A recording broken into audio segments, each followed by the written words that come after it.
উফ, আমাদের স্কুলে যদি এত কিছু থাকতো। একথা বলছি কারণ আগে বাংলাদেশের শিক্ষার্থীরা পড়াশোনা থেকে দৌড়ে পালাতো, আর এখন লেখাপড়ার দিকে তারাই ছোটে। বছরের প্রথম দিন সবার হাতে নতুন বই। শিক্ষক নির্ভরতা থেকে বেরিয়ে ডিজিটাল লেকচার, মাল্টিমিডিয়া ক্লাসরুমের মতো নানা অনুষঙ্গ জানছে ছাত্রছাত্রীরা। দেশে বেড়েছে উচ্চশিক্ষার কদর। কিন্তু একই দেশে কয়েক ধরনের শিক্ষা ব্যবস্থা থাকা কি ঠিক? দর্শক, এই সব প্রশ্নের উত্তর খুঁজব উন্নয়নের রচয়িতা উইথ আইডিয়ালসির আজকের আয়োজনে। আপনাদের সাথে আছি আমি তৌহিদ হোসেন। শুরুতেই একটি প্রতিবেদন। সোনার বাংলায় হবে সোনার মানুষ, এই ভাবনা থেকেই যাত্রা শুরু হয় স্বাধীনতা পরবর্তী বাংলাদেশের। তখন শিক্ষার মূল চ্যালেঞ্জ ছিল মান উন্নয়ন, সাথে সবাইকে লেখাপড়ার আওতায় আনা।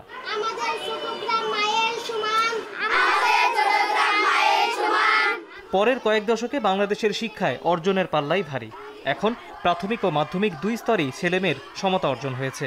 ৭২-এ যেখানে শিক্ষায় নারীর অংশগ্রহণ ৩০ ভাগের কম ছিল, এখন প্রাথমিক পর্যায়ে ছাত্রী আছে ৫১%, মাধ্যমিকে এই হার আরও বেশি।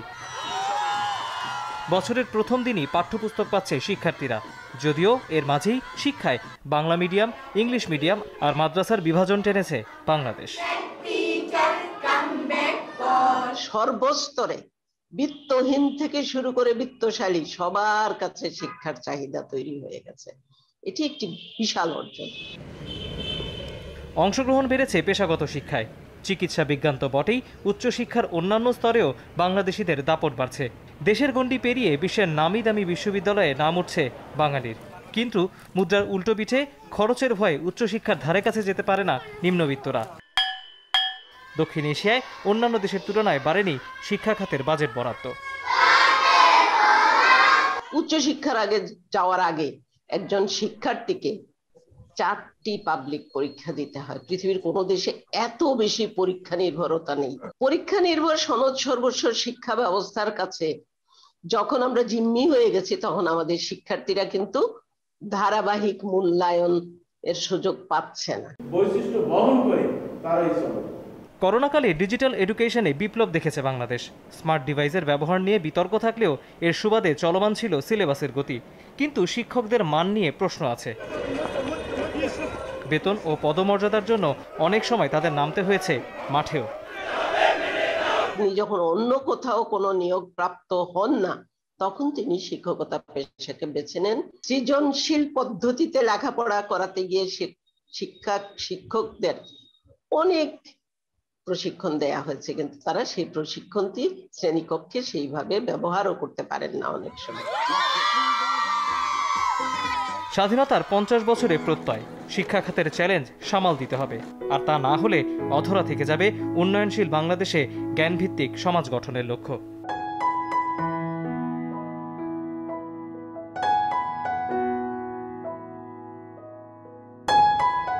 দর্শক, আমরা প্রতিবেদনটি দেখে নিলাম এবং স্বাধীনতার 50 বছরে শিক্ষা খাতের যে অর্জন এবং চ্যালেঞ্জ, এগুলো নিয়ে কথা বলতে আজ আমরা স্টুডিওতে দুজন অতিথিকে আমন্ত্রণ জানিয়েছি। দুই প্রজন্মের অতিথি আমি বলতে চাই। শুরুতেই আজকের আমাদের আয়োজনে স্বাগত জানাচ্ছি ডক্টর মোহাম্মদ কায়কোবাদকে, বিশিষ্ট শিক্ষাবিদ এবং ডিস্টিংগুইশড প্রফেসর, ব্র্যাক ইউনিভার্সিটি। একই সাথে আমাদের সাথে আছেন, তরুণদের প্রতিনিধিত্ব করছেন আইমান সাদিক, তিনি 10 মিনিট স্কুলের প্রতিষ্ঠাতা। আপনাদের দুজনকেই স্বাগত জানাচ্ছি আমাদের আয়োজনে। আমরা প্রতিবেদনে যেমনটি দেখলাম, স্যার আপনাকে দিয়েই শুরু করি। সেটা হচ্ছে যে আমরা শিক্ষার গ্রহণযোগ্যতাটা হয়তো সবার ক্ষেত্রে তৈরি করতে পেরেছি এবং সবথেকে রিলিভেন্ট ইনফরমেশন হলো যে প্রাথমিক পর্যায়ে ছেলে মেয়ে সবার এক ধরনের সমতা অর্জন হয়েছে শিক্ষাতে এনরোলমেন্টের ক্ষেত্রে। কিন্তু স্যার, ওভারঅল যদি আমি বলি, শিক্ষার মান নিয়ে আসলে আপনি দিন শেষে কতটা সন্তুষ্ট, সেটি যে কোনো পর্যায়েই হতে পারে। ঐতিহাসিকভাবে স্যার আপনার মূল্যায়নটা জানতে চাই। প্রথমত, স্বাধীনতার সুবর্ণ জয়ন্তীতে সবাইকে শুভেচ্ছা এবং অভিনন্দন। একটি সুসজ্জিত সেনাবাহিনীর বিরুদ্ধে সশস্ত্র মুক্তিযুদ্ধ করে দেশটি স্বাধীন হয়েছে। সাধারণ মানুষের প্রত্যাশা স্বভাবতই অনেক অনেক বেশি ছিল। আমরা যদি শিক্ষা খাত দেখি, আমাদের সাক্ষর মানুষের সংখ্যা বেড়েছে। শতভাগ ছেলেমেয়ের স্কুলে যাওয়ার সুযোগ সুবিধা তৈরি হয়েছে। মেয়েরা ছেলেদের পাশাপাশি একই পর্যায়ে শিক্ষায় অংশগ্রহণ করছে। মেয়েদেরকে এবং ছেলেদেরকে অথবা তাদের অভিভাবকদের উৎসাহিত করার জন্য উপবৃত্তি চালু হয়েছে, সেটা যথেষ্ট সফলও। আমরা এর মধ্যে নানা রকম পরীক্ষণ করেছি। পরীক্ষণগুলোর ফলাফল আমি খুব নিশ্চিত না। আমি বিশ্ববিদ্যালয় পর্যায়ে পড়িয়েছি, যারা স্কুল কলেজ থেকে পাশ করে আসে, আমি বলতে পারবো না 30 বছর আগে যাদের পড়িয়েছি তাদের তুলনায় এখন যাদের পড়াচ্ছি তাদের প্রস্তুতি অনেক বেশি ভালো। সুতরাং আমাদের সুস্থ প্রতিযোগিতার অভাব বিশেষ করে শিক্ষাঙ্গনে রয়েছে। অন্য সকল ক্ষেত্রে কিন্তু প্রতিযোগিতা আছে, শিক্ষাক্ষেত্রে নাই। এর ফলে আমরা যে আশা করি উৎকর্ষ অর্জন করব শিক্ষা, এখন হলো কি বলে বিশ্বায়নের যুগ। কেমন আমাদের শিক্ষা যদি বিশ্বমানের না হয় তাহলে আমাদের দেশের ভালো ভালো কাজগুলো আমরা পাবো না, অন্যান্য দেশের মানুষরা করবে। এবং এর সঙ্গে আমি একটা পরিসংখ্যান বলি। কোনো এক সময় প্রথম আলো পত্রিকায় দেখলাম যে বিদেশি বিশেষজ্ঞ এবং পরামর্শক ফি বাবদ বাংলাদেশ থেকে 35,000 কোটি টাকা পাচার হয়ে যাচ্ছে। বাংলাদেশ তো এমন দেশ না যেখান থেকে অর্থ বিদেশে পাচার হয়ে যাবে। এখানে এত জনসংখ্যা, জনঘনত্ব এত বেশি, পৃথিবীর আরো 24 গুণ জায়গার থেকে বরং টাকা পয়সা আমাদের দেশে আসবে। সেটা হওয়া উচিত ছিল, সেটা হচ্ছে না কেন? তার একটি কারণ হলো আমাদের শিক্ষার মান এখনো ওই পর্যায়ে যায়নি। একটু আয়মান সাদিক আপনার কাছে আসতে চাই। স্যার যেটি বলছিলেন যে শিক্ষা নিয়ে অনেক প্রতিযোগিতার জায়গাটি তৈরি হলো, অনেক এক্সপেরিমেন্ট হয়েছে। আবার রাশেদা কে চৌধুরী বলেছেন যে শিক্ষা নিয়ে যা কিছুই সিদ্ধান্ত হয়েছে বিভিন্ন সময়, এটার ফলাফল পেতেও 15 থেকে 20 বছর মিনিমাম সময় লাগে। আপনার কাছে কি মনে হয় শিক্ষা নিয়ে আমরা কতটা এগিয়েছি দিন শেষে, যতটুকু আপনি বাংলাদেশকে দেখেছেন? ম্যাক্রো ইকোনমিক্যাল ফ্যাক্টর যদি দেখেন তাহলে তো অনেক এগিয়েছি। স্যার যেটা কথা বললো, সমতায়ন হয়েছে, 98% প্রাথমিক শিক্ষার হার বেড়েছে, আমাদের স্কুল কলেজের নাম্বার বেড়েছে, এনরোলমেন্ট বেড়েছে, ইউনিভার্সিটির নাম্বার বেড়েছে, পাশের হার বেড়েছে, জিপিএ 5 এর নাম্বার বেড়েছে। আমরা যখন পাস করেছিলাম তখনকার জিপিএ 5 এর নাম্বার এখনকার 5 এর নাম্বার কিন্তু অনেক বেশি।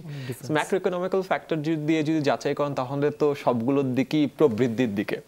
সো ওটাতে আসলে দ্বিমত পোষণ করার কোনো উপায় নেই, কারণ নাম্বার কথা বলছে। বাট স্যার একটা কথা আমার ভালো লেগেছে, প্রতিযোগিতা থাকা অনেক দরকার।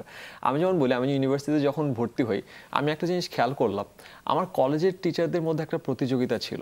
কেন জানেন? কারণ যেই স্যারটা ভালো তার কাছে ছেলে পেলে যাইতো, আরও স্যার একটা সুনাম হইতো। ইউনিভার্সিটিতে আর কোচিং টোচিং নাই, স্যারদের মধ্যে বা টিচারদের মধ্যে হালকা একটু না প্রতিযোগিতাটা কম ছিল। আমরা আবার তখন কোচিংয়ে পড়াতাম, আমাদের একটা খুব সুন্দর একটা রেটিং সিস্টেম ছিল। কোচিংয়ে 3টা ক্লাসের পরে 4র্থ ক্লাসে টিচার বের হয়ে যেত, স্টাফ আসতো, স্টাফ এসে স্টুডেন্টদেরকে সবাইকে একটা করে ব্যালট পেপারের মতো দিত, মার্ক করো টিচারকে যে তোমার নলেজের গভীরতা কত, কতটুকু ভালো বুঝায়, ডেলিভারি কেমন, কমিউনিকেশন কেমন, সহযোগিতা কেমন, রিমার্কস থাকলে রিমার্কস দেওয়া হতো। এবং তারপর স্যার আসতো। সো প্রতিটা টিচার না ওই ইভ্যালুয়েশনটাকে অনেক ভয় পেত, যে দিন শেষে যদি আমি ভালো না পড়াই আমার ইভ্যালুয়েশন তো খারাপ আসবে। সো টিচারদের মধ্যে না ভালো করার একটা প্রতিযোগিতা থাকতো। আমরা যারা টিচার ছিলাম তখন 50-60 জন, আমাদের মধ্যে প্রতিযোগিতা থাকতো কে 95% পাবে, কে 97% পাচ্ছে, রাইট? আমরা প্রতিনিয়ত চেষ্টা করতাম অনলাইন থেকে আরও নতুন ট্রিক্স শেখার জন্য, আরও কীভাবে ভালো করে পড়ানো যায় এটা শেখার জন্য, স্টুডেন্টদেরকে আরও কীভাবে আদর করে বোঝানো যায় সেটার জন্য।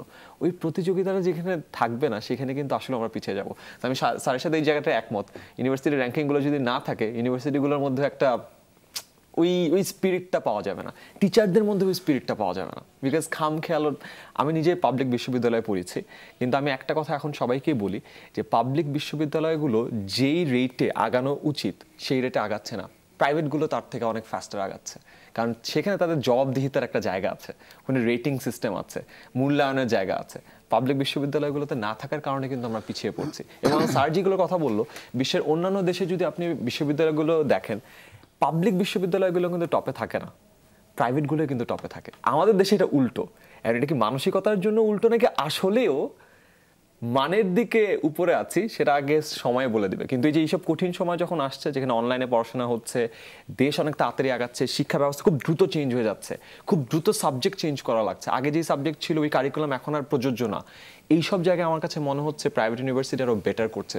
তো আমার কাছে মনে হয় এইসব জায়গাতে স্যারের সাথে আমি একেবারে একমত, মূল্যায়নের জায়গা যদি থাকে, রেটিংয়ের ব্যবস্থা যদি থাকে, জবাবদিহিতা যদি থাকে, আমাদের মধ্যে ওই আগানোর স্পৃহাটা আরও বেড়ে যাবে। বাচ্চারা এখন অলমোস্ট 100% স্কুলে এনরোল হচ্ছে, নারী শিক্ষার হার বেড়েছে, বা আমাদের বাচ্চাদের বা প্রতিটা ফ্যামিলির কাছে শিক্ষার প্রয়োজনীয়তাটা পৌঁছে গেছে, এটাকে কি স্যার আমরা অর্জন বলবো না? অবশ্যই সেটা অর্জন,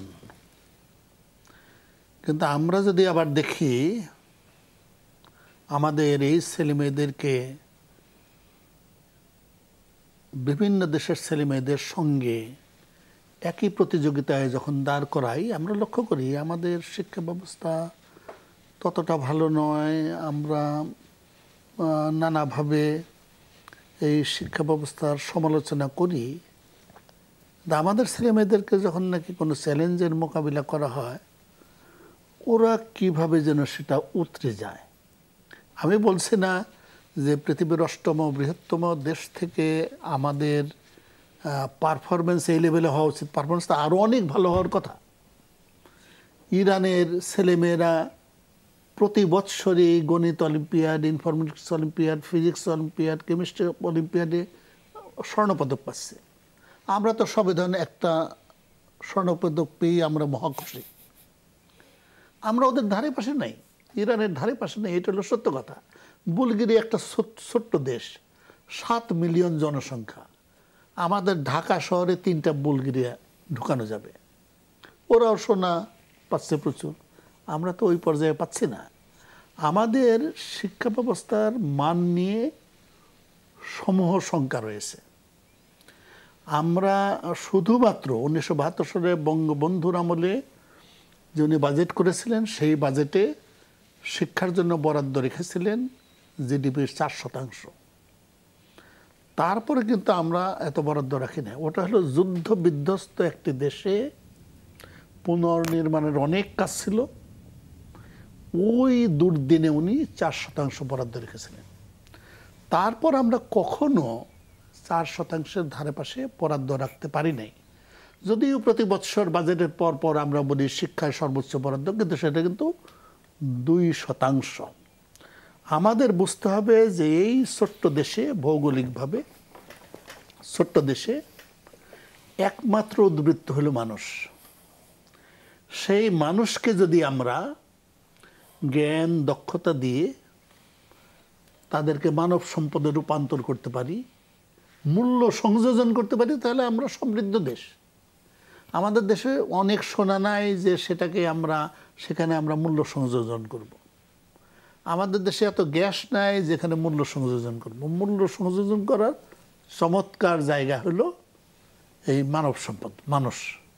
কেমন একটা চৈনিক প্রবাদ আছে, 1 বৎসরের জন্য যদি বিনিয়োগ করো শস্য ফলাও, 10 বৎসরের জন্য যদি বিনিয়োগ করো বৃক্ষরোপণ করো, 100 বৎসরের জন্য যদি বিনিয়োগ করতে চাও তাহলে শিক্ষায় বিনিয়োগ করো।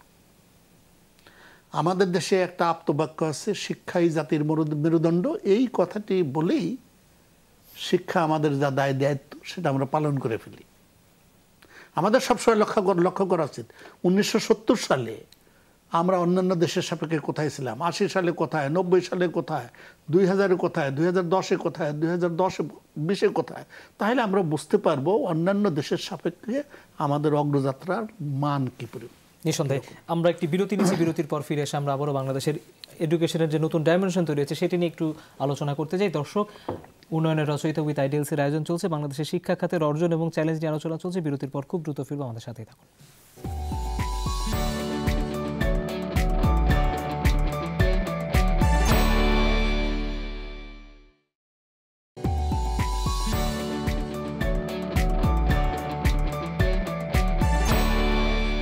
দর্শক আরও একবার স্বাগত। আপনারা দেখছেন উন্নয়নের রচয়িতা উইথ আইডিএলসি। আমাদের সাথে অতিথিরা আছেন, তারা শিক্ষা খাতের অর্জন এবং চ্যালেঞ্জ নিয়ে কথা বলছেন। কিন্তু আমাদের কাছে দেশের বিভিন্ন প্রান্ত থেকে শিক্ষার্থী এবং শিক্ষকরা তাদের মতামত পাঠিয়েছেন। আমরা আগে সেটি দেখে নিব, তারপর আবার আলোচনায় ফিরব।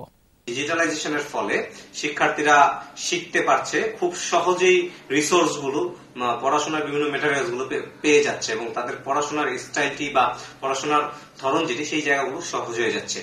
তোমাকে ফাস্ট হতে হবে, তোমাকে ফাস্ট না হলে তোমার হবে না, তোমাকে একদম পড়ালেখা করতে হবে, তোমাকে সায়েন্সে পড়তে হবে বা তোমাকে ইঞ্জিনিয়ার হতে হবে বড় হয়ে, সবসময় এরকম গোল সেট করে। বর্তমান সরকার শিক্ষকদের কিন্তু অনেক কিছুই প্রদান করেছেন, অনেক কিছুই দিয়েছেন। সেক্ষেত্রে তথ্য প্রযুক্তির দিকে শিক্ষকদের এগিয়ে নিয়ে গেছেন অনেক দূর পর্যন্ত এবং বিভিন্ন ধরনের প্রশিক্ষণের ব্যবস্থা করেছেন এবং শিক্ষকদের বিভিন্ন সুযোগ সুবিধাও কিন্তু বৃদ্ধি করেছেন। সরকারি কলেজের শিক্ষকরা যদিও তাদের সকল সুযোগ সুবিধা পাচ্ছেন, কিন্তু বেসরকারি কলেজে যারা রয়েছে তারা যত ভালোই শিক্ষক হোক না কেন, তাদের মধ্যে একটা বিশাল বৈষম্য দেখা দেয়। সময় পাল্টে যায়, কিন্তু ডিপ্লোমা সে একই স্বাদে একই মানে যুগ যুগ ধরে রয়ে যায়। শিক্ষা খাত নিয়ে আলোচনা চলছে। স্টুডিওতে আছেন ডক্টর মোহাম্মদ কায়কোবাদ এবং আয়মান সাদিক। আয়মান সাদিক, আপনাকে দিয়ে এই পর্যায়ে শুরু করতে চাই। করোনাকালে আমরা একটা ডিজিটাল এডুকেশনের রেভলিউশন দেখলাম। আমার কাছে মনে হয় যে যারা এফোর্ড করতে পেরেছে বা যারা আয়ত্তে আনতে পেরেছে, অনলাইন ক্লাস করে তাদের সিলেবাসের গতি এক মুহূর্তের জন্য কমেনি। টিচাররাও সেটাকে কাজে লাগিয়ে এক ধরনের অভ্যস্ততার জায়গা তৈরি করেছেন। আপনি ঠিক এই ফিল্ডটা নিয়ে কাজ করছেন দীর্ঘদিন ধরে, ডিজিটাল এডুকেশন নিয়ে। বাংলাদেশ কি ডিজিটাল এডুকেশনের জন্য প্রস্তুত হচ্ছে, কি মনে হয়? অনেকটুকু হচ্ছে। আমরা তো কাজ করা শুরু করছি 2014 সাল থেকে।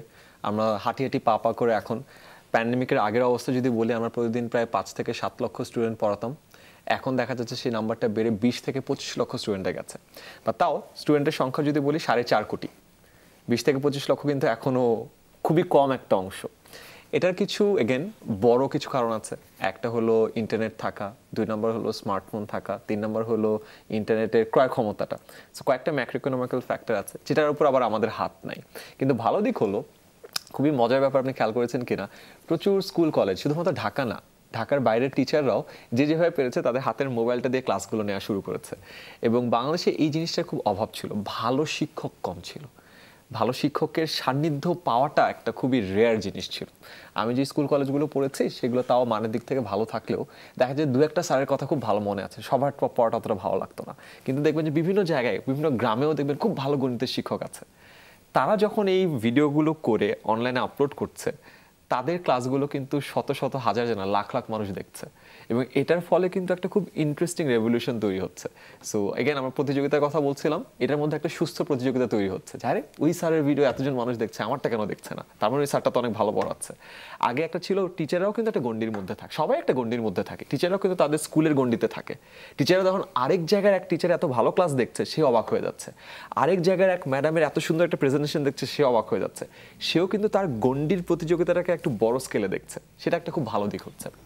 আগে যেটা হতো, মানুষ অনলাইন এডুকেশন বা ই লার্নিং বা অনলাইন লার্নিংকে যেটাকেই বলেন, এটাকে খুব একটা এফেক্টিভ ভাবে দেখতো না, যা চাই তো মোবাইলে কি আর হয় এখানে। বাট প্যান্ডেমিকের কারণে সবাই যখন বাধ্য হয়ে এখানে এসেছে এবং তারপর যখন ফল পেয়েছে, এখন এই বিশ্বাসটা আসা শুরু করেছে। আমার যে কোনো টেকনোলজিক্যাল সার্ভিসের ক্ষেত্রে এটা প্রযোজ্য। আপনি যখন রাইড শেয়ারিং শুরুতে আসলে কেউ বিশ্বাস করেন এটা আসলেও সম্ভব, 2-1বার চড়ার পরে আমার বিশ্বাস হয়েছে, তারপর আমার বাবাকে বলছি, বাবাও 2-4বার চড়ার পর তার বিশ্বাস হয়েছে।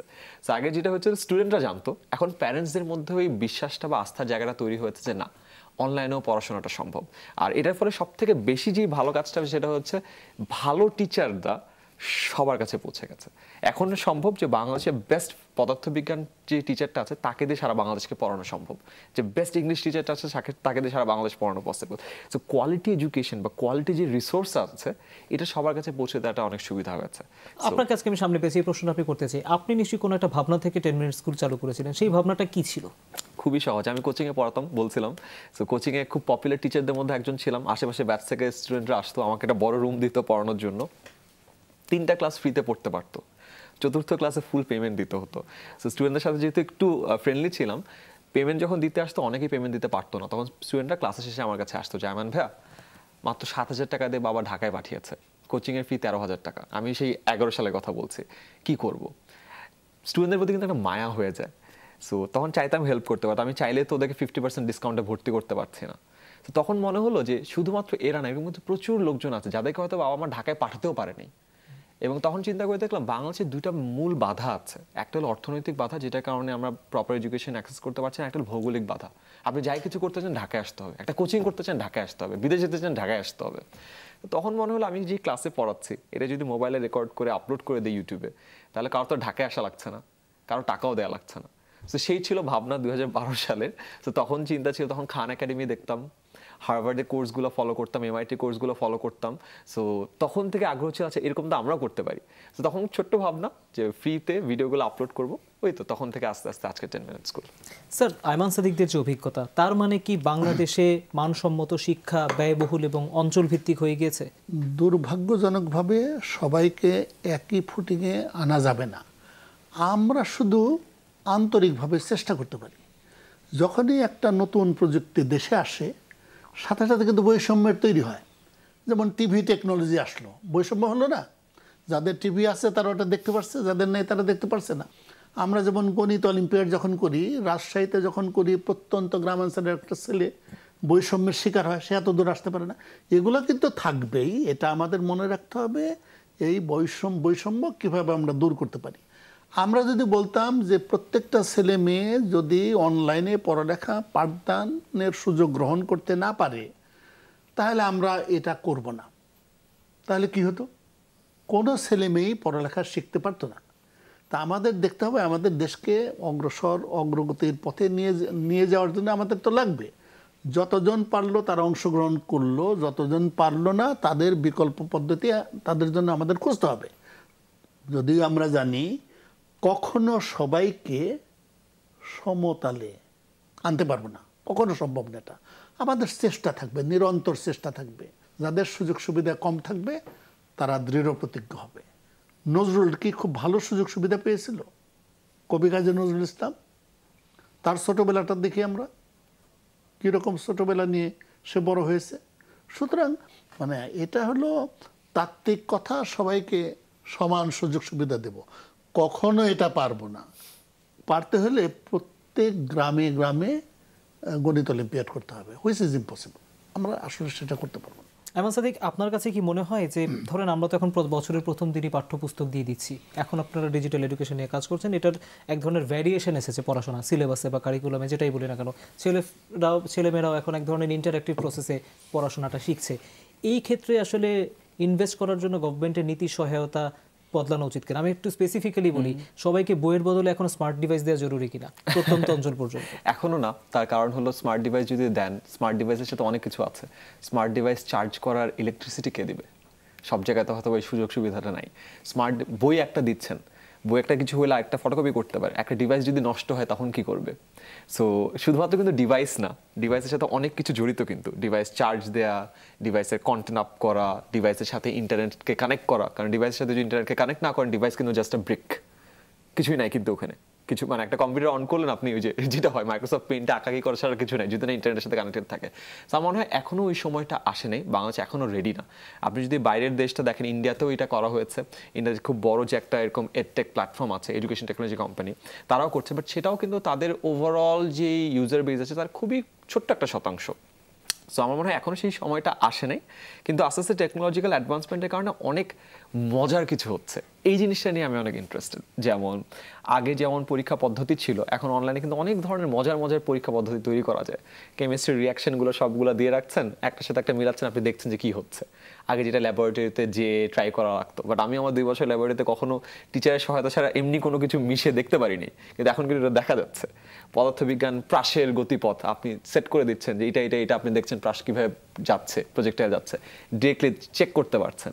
বায়োলজির আকার জিনিসপত্রগুলো একে একে দেখতে পারছেন। অনেক নতুন নতুন টেকনোলজির কারণে পড়াশোনাটা আরও মজার হচ্ছে।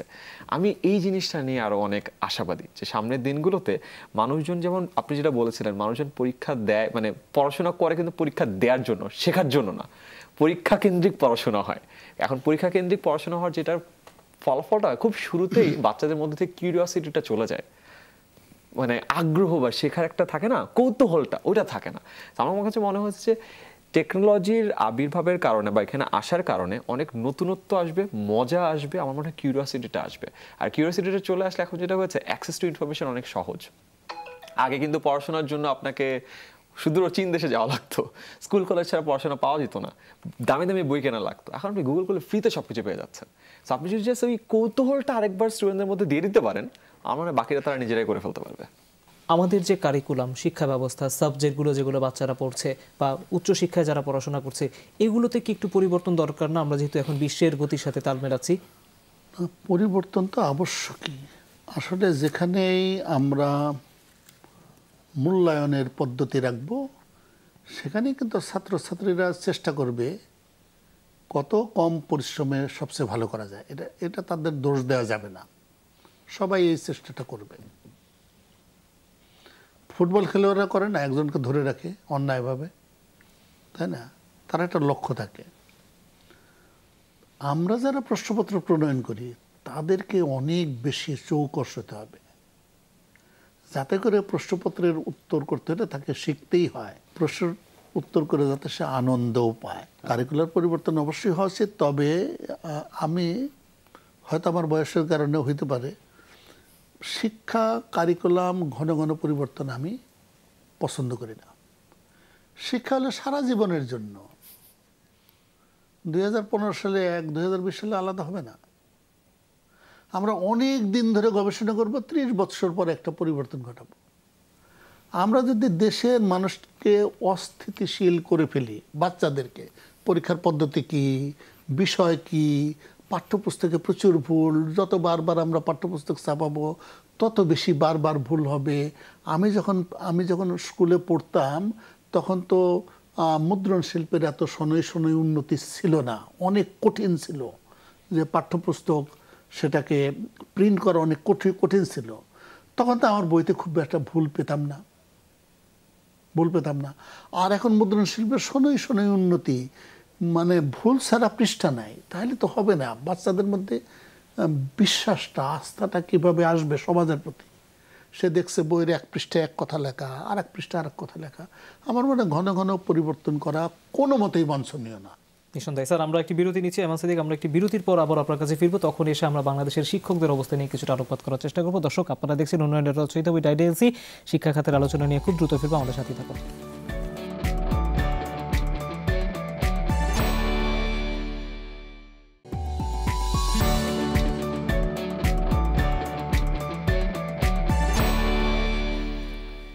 দর্শক, আরও একবার স্বাগত। আপনারা দেখছেন উন্নয়নের রচয়িতা উইথ আইডিএলসি। আমাদের সাথে স্টুডিওতে আছেন ডক্টর মোহাম্মদ কায়কোবাদ এবং আয়মান সাদিক। আয়মান সাদিক, এ পর্যায়ে আপনার কাছে আসতে চাই। আপনি একটি জিনিস রিয়েলাইজ করে কার্যক্রম শুরু করেছিলেন যে ভালো শিক্ষককে সবার কাছে পৌঁছে দেওয়ার যে আন্দোলন, সেখান থেকে আপনার 10 মিনিট স্কুলের যাত্রা শুরু। কিন্তু দিন শেষে আপনি যতটুকু বাংলাদেশকে দেখেছেন, শিক্ষকদের জন্য কতটা আসলে দিন শেষে করতে পেরেছে বাংলাদেশ এই স্বাধীনতার অর্জনের কথাই যদি আমরা বলি? আমি বলবো যে আমাদের অনেক কিছু করার আছে। আমরা এই বিরতিতে কথা বলছিলাম যে শিক্ষকদেরকে এখন আন্দোলন করতে হয়, মাঠে নামতে হয় তাদের এমপিওভুক্তির জন্য, তাদের এনরোলমেন্টের জন্য, চাকরি হচ্ছে না এটার জন্য, তাদের বেতন ভাতা কম সেটার জন্য। আমি বিভিন্ন জায়গায় গ্রামের স্কুল কলেজগুলোতে গিয়েছি, তো তখন তাদের প্রিন্সিপালদের সাথে কথা বলেছি, টিচারদের সাথে কথা বলেছি, এবং তাদের সাথে যখন কথা বলি তখন অনেক কিছুই তো চলে আসে নাস্তা করার সময় বা লাঞ্চ করার সময়, যে স্যার কী অবস্থা, বাসা কোথায়, এটা ওটা। তখন মনে হচ্ছে, চিন্তা করে দেখেন, শিক্ষকরা তো আমাদের আগামী প্রজন্ম গড়ার কারিগর, তাই না? তাহলে আগামী প্রজন্ম গড়ার কারিগর যারা, তাদেরকে তো আপনি চান যে সমাজে সব থেকে ভালো পড়াশোনা করা যে ছেলেপেলেরা আছে তারা আসবে। কিন্তু তাদের অবস্থা যদি দেখেন, তাদের বেতনটা যদি দেখেন, তাদের সুযোগ সুবিধা যদি দেখেন, সেটা কিন্তু অনেক কম, বা তাদের যেই আশানুরূপের ধারে কাছেও কিন্তু নাই। আপনি চিন্তা করে দেখেন, একটা ইউনিভার্সিটি পড়ুয়া ছেলেকে যদি জিজ্ঞাসা করেন যে তোমরা কি তোমার গ্রামে যে পড়াশোনা মানে শেখাতে চাও, কেউ বলবে না যে আমি শিক্ষক হতে চাই, কেউ বলবে না আমি প্রাইমারি শিক্ষক হতে চাই। কেন? কারণ স্বপ্নের মধ্যে এটা নাই। আমরা যদি বলি আপনাদের প্রাইমারি স্কুলের টিচারের কথা চিন্তা করেন, দেখবেন আপনার মাথায় আসবে যে খুবই উস্কো খুস্কো পাঞ্জাবি পরা একটা লোক, বৃদ্ধ, হাঁটছে, যখন তার বয়স হয়ে যাবে তখন হয়তো বা অর্থের জন্য সাহায্য চাবে, এরকম একটা অবস্থা। কেউ কি হতে চায়? হতে চায় না। কেউ যদি শিক্ষক হতে নাই চায়, শিক্ষকতার পেশাটা যদি আপনাকে আকৃষ্ট নাই করে, ভালো মানুষ তো যাবে না। ভালো মানুষ যদি না যায়, তাহলে আপনি কিভাবে ভালো একটা পড়াশোনার মান আপনি ইনশিওর করবেন? পসিবল না। আমার কাছে মনে হয় যে শিক্ষকদের খালি দোষ দিয়ে লাভ নেই, তাদের যে জিনিসগুলো দরকার আছে সেটাও আমাদেরকে ব্যবস্থা করতে হবে। পৃথিবীর ভালো ভালো দেশে কিন্তু শিক্ষকতা করা একটা বিশাল সম্মানের বিষয়। তারা কিন্তু বড় বড় পিএইচডি ডিগ্রি নিয়ে প্রাইমারি স্কুলের টিচার হয় এবং গর্ব করে বলে যে আমি ডক্টর অমুক, আমি এই প্রাইমারি স্কুলের টিচার। কেন? তাদের গর্বটা আসে কোত্থেকে? যে আমি প্রাইমারি স্কুলের বাচ্চাদেরকে পড়াই, এই বাচ্চারাই ভবিষ্যতে প্রেসিডেন্ট হবে, প্রাইম মিনিস্টার হবে, এইটা হবে, ওইটা হবে, এবং ওরা আমার কথা মনে রাখবে। এবং তাদের ওই চিন্তাটা নাই যে তাদের পরিবার কি খাবে না খাবে, কারণ বেতন ভাতা অন্য যে সুযোগ সুবিধা ট্রেনিং যা আছে সবকিছু দেওয়া আছে। আমার মনে হয় টিচারদেরকে দোষ দেওয়ার আগে আমরা যদি এই প্রেক্ষাপটগুলো ঠিক করি তাহলে আমাদের টিচারদের মান উন্নয়ন করা সম্ভব। কারণ এক পেশে আমরা অলওয়েজ টিচারদেরকে দোষ দিই, দোষটা যে আসলে শুধুমাত্র তাদের তাকে তো নয়। স্যার আসলে কি কেউ শিক্ষক হতে চায় না এখন? আমি আইমান সাদিকের সঙ্গে একমত, শুধুমাত্র সম্ভবত বিশ্ববিদ্যালয়ে একটু ভিন্ন আর কি। বিশ্ববিদ্যালয় পর্যায়ে হয়তো সবচেয়ে ভালো মেধাবী ছাত্ররাই শিক্ষক হয়ে থাকে, এর মধ্যেও কিছু ব্যতিক্রম আছে, কেউ কেউ আবার বিসিএস হয়, কেমন। কিন্তু অন্যান্য পর্যায়ে আমি বলবো যে এটাই সত্য কথা। এবং আমাদের এর আগে যে প্রাক্তন শিক্ষামন্ত্রী উনি বিভিন্ন সময় বলেছিলেন যে শিক্ষকদের জন্য আলাদা বেতন কাঠামো দেবেন। একই সরকার দীর্ঘদিন দেশ শাসনে আছে, কিন্তু শিক্ষকদের জন্য আলাদা বেতন কাঠামো হয়নি। শিক্ষকতা তো যে কোনো চাকরির মতো একটা কিছু নয়। একজন শিক্ষক যখন ছাত্রদের সামনে দাঁড়ায় তখন সে তার ছাত্রদের রোল মডেল, তাকে তার জীবনটা একটু অন্যভাবে চালাতে হয় যাতে ছাত্ররা তাকে দেখে স্বপ্ন দেখতে পারে, উদ্বুদ্ধ হয়। তাহলে ওই মাপের একজন মানুষকে তো দাঁড় করাতে হবে। আমার বিভাগে একজন শিক্ষক ছিলেন, তার নাম হলো মোহাম্মদ মঞ্জুর মুর্শেদ। সে জীবনেও কোনো পাবলিক পরীক্ষায় দ্বিতীয় হয়নি। ও যখন শিক্ষক হলো সব ছাত্রই ওই মঞ্জুর মুর্শেদ স্যারকে খুঁজতেন, তার কাছে গেলে তারা উৎসাহ পেতেন। একজন শিক্ষক যে জীবনেও দ্বিতীয় হয় নাই, এটা তাদেরকে উদ্বুদ্ধ করতো যে আমি এই রকম মাপের একজন মানুষ হব, কেমন। সুতরাং ওই মাপের একজন মানুষকে তো শিক্ষক হিসেবে দিতে হবে। আমরা যদি সেখানে সুযোগ সুবিধা ওই পরিমাণ না দেই তাহলে তো সবাই উৎসাহিত হবে না। আপনি জানেন, ভাবুন এই ক্রিকেট খেলায় এত এত জনপ্রিয় একটা খেলা, সেই খেলাতে যদি ম্যান অফ দি ম্যাচের পুরস্কারটা পুরো 100 টাকা ঘোষণা করে দেন, তাহলে কতজন ক্রিকেট খেলবে? দেশের জন্য, দেশের সুনামের জন্য কতজন খেলবে দেখেন। সুতরাং মানি স্পিক্স, তাই না? মানুষকে যেভাবে উদ্বুদ্ধ করা যায় সেটা করতে হবে। আমরা যদি চাই শিক্ষা আমার দেশের জন্য গুরুত্বপূর্ণ, আমরা যদি এই অনুধাবন আমরা করতে পারি যে শিক্ষা খুবই গুরুত্বপূর্ণ, ভবিষ্যৎ বাংলাদেশ বিনির্মাণে শিক্ষা হলো সবচেয়ে গুরুত্বপূর্ণ একটি বিষয়, তাহলে সেই গুরুত্ব সহকারে শিক্ষার যারা কাণ্ডারি, যারা শেখাবে, তাদেরকে ওই ধরনের সুযোগ সুবিধা দিব যাতে মহামেধাবী ছাত্ররা শিক্ষকতা পেশায় আসে। নিঃসন্দেহে। আইমান সাদিক স্যারকে প্রশ্ন আমি করেছিলাম, আপনাকেও করতে চাই। এত ধরনের যে বাংলাদেশের শিক্ষার সিস্টেম মিডিয়াম হিসেব করলে এটা কি দিন শেষে ভালো কিছু করলো নাকি আমাদেরকে আরো এক ধরনের ক্রাইসিসের মধ্যে ফেলে দিল? কারণ আমরা এখনো ক্যারি করছি এটাকে। হ্যাঁ, আমার কাছে মনে হয় না যে মাধ্যমগুলো আসলে অনেক আগে থেকে আছে, তো এটা নিয়ে পরিসংখ্যানের ভিত্তিতে বলাটা খুবই কঠিন। যে আপনি হাইপোথেসিস তৈরি করে যদি মাধ্যম না থাকতো তাহলে কি হতো, এটা আসলে বলার উপায় নাই। আমি আসলে ওই জায়গায় মত দিতে পারবো না, কারণ আমার কাছে মনে হয়েছে যে ওই জিনিসটার দেয়ার মতো পরিসংখ্যান ভিত্তিক কোনো ডেটা আমার কাছে নাই। বা আমার কাছে এটা মনে হয় যে প্রতিটা মাধ্যমেই যে কারিকুলামগুলো আছে, এই কারিকুলামগুলোর মধ্যে একটা সমতা বজায় রাখা বা কারিকুলামগুলো তৈরির ক্ষেত্রে আরও অনেক চিন্তাভাবনা করার একটা বিশাল জায়গা রয়েছে, এটা সত্য। আর আরেকটা জিনিস যদি আপনি খেয়াল করেন, আমাদের দেশের এই এখন যদিও অনেক জিনিসপত্র চেঞ্জ হয়েছে, অনেক কিছু পড়ানো হয় যেটা হয়তো এখন খুব একটা কাজে লাগে না। আগে হয়তো কাজে লাগতো, এখন হয়তো কাজে লাগে না, বা এখনকার প্রেক্ষাপট পরিবর্তিত হয়েছে, অনেক নতুন কিছু আনতে হবে। ওই পরিবর্তনগুলো কিন্তু সবগুলো কারিকুলামে একই সাথে আসে না, একটু কয়েকটা টাইম লাগে, কতগুলো অনেক ফাস্ট আসে। এই জায়গাটাতে আমার মনে হয় বেশি কাজ করা। আপনি কি সমন্বয়ের কথা এই জন্য বলছেন কারণ যেই মিডিয়ামে যে পড়াশোনা করছে তাদের পারসেপশনগুলো স্টুডেন্টদের একদমই আলাদা, তাদের এমই লাইফ আলাদা, এই কারণেই কি সমন্বয়টার কথা আপনি বলছেন? হ্যাঁ, অবশ্যই অবশ্যই, সেটা একটা বড় কারণ। দিন শেষে আমরা সবাই কিন্তু একটা বাবলে থাকি, আমিও একটা বাবলে থাকি। আমার বাবল থেকে আমি আমার পৃথিবীটাকে দেখি, আমার বাবল থেকে আমি যে পৃথিবীটাকে দেখি আসল পৃথিবীটা কিন্তু সেরকম না। আসল পৃথিবীটা কিন্তু আরো অনেক অন্যরকম। এখন যেটা হয়েছে যে মাধ্যমগুলোর বাবলে থেকেই যদি মানুষ সবসময় বড় হয়, সে কিন্তু আর বাংলাদেশটাকে অ্যাকচুয়াল বাংলাদেশ হিসেবে কখনো দেখতে পারবে না। সো ওই জায়গাটাতে আমার মনে হয় সমতায়ন সব থেকে বেশি দরকার। বাংলাদেশের শিক্ষা খাতের যতটাই অর্জন আমরা এত বছরে করেছি, স্বাধীনতার 50 বছর পার করছে, আমরা আগামীতে উন্নত দেশ হবার স্বপ্ন দেখছি 2041 সালের ভিতরে। শিক্ষা খাতের কোন অর্জনটাকে আপনি সবচেয়ে বেশি সিগনিফিকেন্ট মনে করেন এই 50 বছরে, এবং এটা নিয়ে সামনে আর কি করার আছে? শিক্ষাকে সারা দেশে ছড়িয়ে দেওয়া হয়েছে। এক সময় যে কোনো ছেলে মেয়ে পড়তে পারতো না, স্কুলে যেতে পারতো না, এখন প্রায় সবাই স্কুলে যাচ্ছে এবং এই সূচকে আমরা পার্শ্ববর্তী ভারত থেকেও এগিয়ে আছি। এটা অসাধারণ অর্জন। একটা বিশাল দেশ, 17 কোটি মানুষ, 4.5 কোটি ছেলে মেয়ে স্কুল কলেজ বিশ্ববিদ্যালয়ে যায়। তাদের যে এই ব্যবস্থাটি করা হয়েছে, এর জন্য নানা রকম প্রণোদনার ব্যবস্থা করা হয়েছে যাতে অভিভাবকেরা তাদের ছেলে মেয়েদেরকে স্কুলে পাঠায়, এটা অসাধারণ। তবে সমাজে শিক্ষার কিংবা শিক্ষকের মর্যাদা কমেছে আগের তুলনায়, সেই মর্যাদাটা নেই।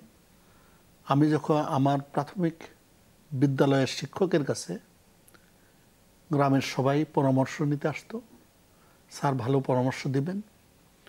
অর্থনৈতিকভাবে যে উনি দারুণ সচ্ছল ছিলেন এমন নয়, কিন্তু মানুষ জানতো শিক্ষকের থেকে ভালো পরামর্শ পাওয়া যাবে।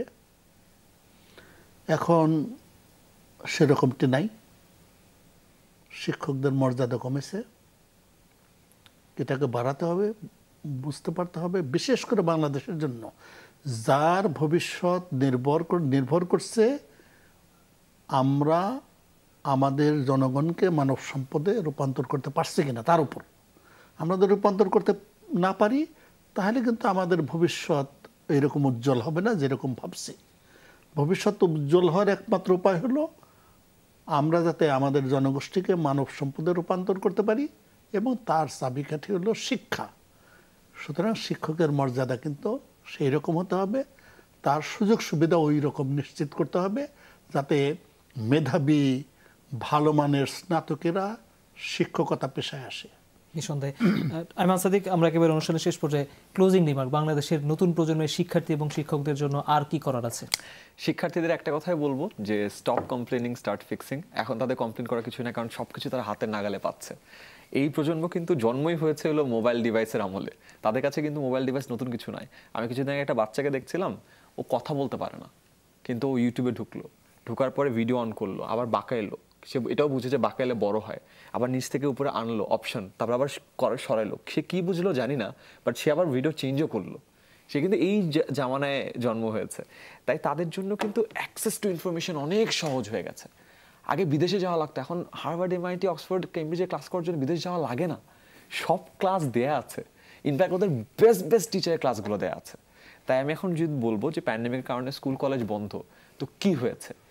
পৃথিবীর, শুধু বাংলাদেশে না, পৃথিবীর শ্রেষ্ঠ টিচারদের সকল ক্লাস কিন্তু উন্মুক্ত। কেউ যদি চায়, উৎসাহটা যদি থাকে, সে কিন্তু করতে পারে। এটা এক। আর দ্বিতীয়ত টিচারদের জন্য বলবো খুব সহজ কথা, পৃথিবী বদলে গেছে। আমি বলবো যে তারা আগে তাদের ক্লাসরুম নিয়ে চিন্তা করতো, এখন মনে হয় তাদের সারা বাংলাদেশ নিয়ে চিন্তা করার সময় এসেছে। তারা আগে একটা স্কুলে পড়াতে পারতো, এখন তারা সারা বাংলাদেশকে একটা স্কুল বানাতে পারে। সো চাইলেই সম্ভব, হাতের মোবাইলটা দিয়ে। সো যেহেতু আমি অনলাইনে ক্লাস করাই বা ডিজিটাল এডুকেশনে কাজ করি, স্কুল বা টিচারদের জন্য আমার এই একটা ছোট্ট অনুরোধ থাকে। সরকারের কি করার আছে? সরকার তো চেষ্টা করছে, সরকারের জন্য আসলে অনেক কঠিন। কারণ হয়েছে কি, আমরা সবাই তো আসলে দিন শেষে দোষের বোঝা তো সরকারের কাছে যায়, সরকারের জন্য কঠিন। বাট সরকার আমার কাছে মনে হচ্ছে যে অনলাইন এডুকেশনে তারা অনেক চেষ্টা করেছে। বাংলাদেশে আসলে একসাথে 4.5 কোটি স্টুডেন্টকে নিয়ে আমরা এখানে কিছু করতে পারবো না। স্যার যেটা বললেন আমি মানে সম্পূর্ণ একমত যে কিছু বৈষম্য থেকে যাবে। তা আমি যে বলবো যে এখন এই প্যান্ডেমিকের কারণে যে আমাদের স্কুল কলেজগুলো বন্ধ, এটার কারণে অল্টারনেটিভ এডুকেশন মেথডগুলো তারা ট্রাই করার সুযোগ পেয়েছে। সো যেহেতু অল্টারনেটিভ এডুকেশন মেথডগুলো ট্রাই করার সুযোগ পেয়েছে, আমি জাস্ট তাদেরকে বলবো যে পৃথিবীর আরও অনেক দেশে অল্টারনেটিভ এডুকেশন মেথডগুলোর বেশ কিছু সাকসেস স্টোরি আছে। ওই সাকসেস স্টোরিগুলো যদি ইমপ্লিমেন্টেশনের জন্য একটু চেষ্টা করা হয় তাহলে খুবই ভালো হবে। নিঃসন্দেহে। আজকে আমরা একবারই অনুষ্ঠান শেষ করতে এই মুহূর্তে ডক্টর মোহাম্মদ কায়কোবাদ এবং আইমান সাদিক, আপনাদের দুজনকেই ধন্যবাদ আমাদের কাছে স্টুডিওতে এসে সময় দেওয়ার জন্য। অনেক ধন্যবাদ। অ্যালবার্ট আইনস্টাইন একবার বলেছিলেন, love is a better teacher than duty. কিন্তু বাংলাদেশের শিক্ষা ব্যবস্থা তদারকির কথা যদি আমরা বলি, ভালোবাসা এবং দায়িত্ব সৃজনশীলতা দুটোরই পরিচয় কিন্তু বাংলাদেশের শিক্ষা ব্যবস্থা দেখেছে, যে জন্য স্বাধীনতার 50 বছরে আমরা কিছুটা হলেও অর্জনের জায়গায় আসতে পেরেছি, সবাইকে শিক্ষা সম্পর্কে সচেতন করতে পেরেছি। আরও অনেক পথ পাড়ি দেয়া যে বাকি, এটা এখানে উপস্থিত দুজন শিক্ষক কিন্তু স্বীকার করেছেন যে এখনই আসলে অল্পতে সন্তুষ্ট হবার সুযোগ নেই। যারা এই বিষয়ে সিদ্ধান্ত নেবেন তাদের যেমন সেখানে কাজ করার কথা আছে, শিক্ষার্থীদের আসলে নিজের জায়গা থেকে নিজেকে সমৃদ্ধ করার জায়গা রয়েছে, শিক্ষকদেরও নিজেদের দক্ষতা বাড়ার সুযোগ রয়েছে। তাহলে আমরা যেই উন্নত বাংলাদেশের কথা বলছি, নতুন নতুন উন্নয়নের রচয়িতাদেরকে সামনে নিয়ে আসার কথা বলছি, সেটি হয়তো দিন শেষে তাহলেই সম্ভব হবে। এতক্ষণ ধরে যারা এই আয়োজন দেখেছেন তাদের সবাইকে অনেক ধন্যবাদ। সবাই অনেক ভালো থাকবেন।